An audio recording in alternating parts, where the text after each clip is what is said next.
Hello दोस्तों, मैं आज आप लोगों के लिए फिर से एक नई कहानी लेकर आई हूँ। अगर कहानी पसंद आए तो हमारे चैनल को सब्सक्राइब ज़रूर करें।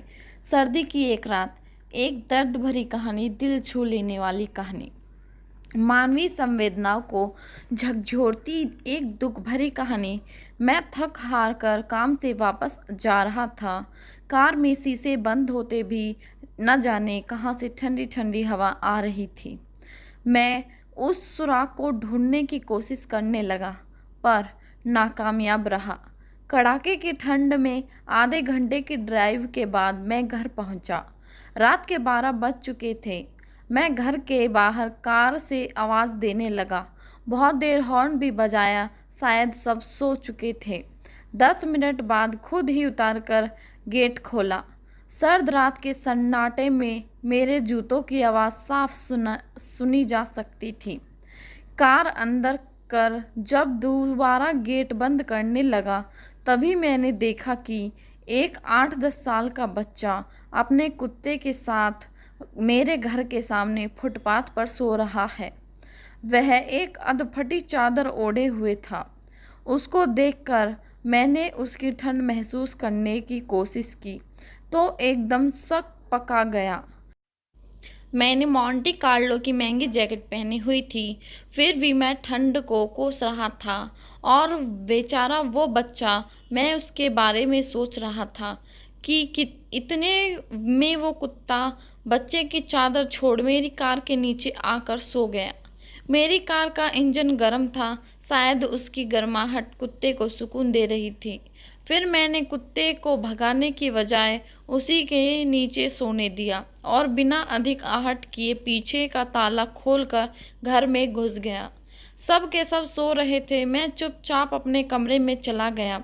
जैसे ही मैंने सोने के लिए रजाई उठाई, उस लड़के का ख्याल मन में आया। सोचा कि मैं कितना स्वार्थी हूँ। मेरे पास विकल्प के तौर पर कंबल, चादर, रजाई सब थे, पर उस बच्चे के पास एक अधफटी चादर थी। फिर भी वो बच्चा अधफटी चादर को भी कुत्ते के साथ बांटकर सो रहा था, और मुझे घर में फालतू पड़े कंबल और चादर भी किसी को देना गवारा नहीं था। यह सोचते सोचते न जाने मेरी आंख कब लग गई। अगले दिन सुबह उठा तो देखा घर के बाहर भीड़ लगी हुई थी। बाहर निकला तो किसी को बोलते सुना, अरे वो चाय बेचने वाला सोनू कल रात ठंड से मर गया। मेरी पलकें कांपी और एक आंसू की बूंद मेरी आंख से छलक गई। उस बच्चे की मौत से किसी को कोई फर्क नहीं पड़ा। बस वो कुत्ता अपने नन्हे दोस्त के बगल में गुमसुम बैठा था, मानो उसे उठाने की कोशिश कर रहा हो।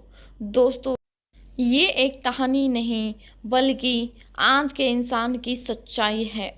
मानव में अगर मानवता चली जाए तो मानव नहीं रहता, दानव बन जाता है। और शायद हम में से ज़्यादातर लोग दानव बन चुके हैं। हम अपने लिए पैदा होते हैं, अपने लिए जीते हैं और अपने लिए ही मर जाते हैं। ये भी कोई जीना हुआ? चलिए एक बार फिर मानव बनने का प्रयास करते हैं। चलिए अपने घरों में बेकार पड़े कपड़ों ज़रूरतमंदों को देते हैं। चलिए कुछ गरीबों को खाना खिलाते हैं। चलिए किसी गरीब बच्चे को पढ़ाने का संकल्प लेते हैं। चलिए एक बार फिर से मानव बनते हैं।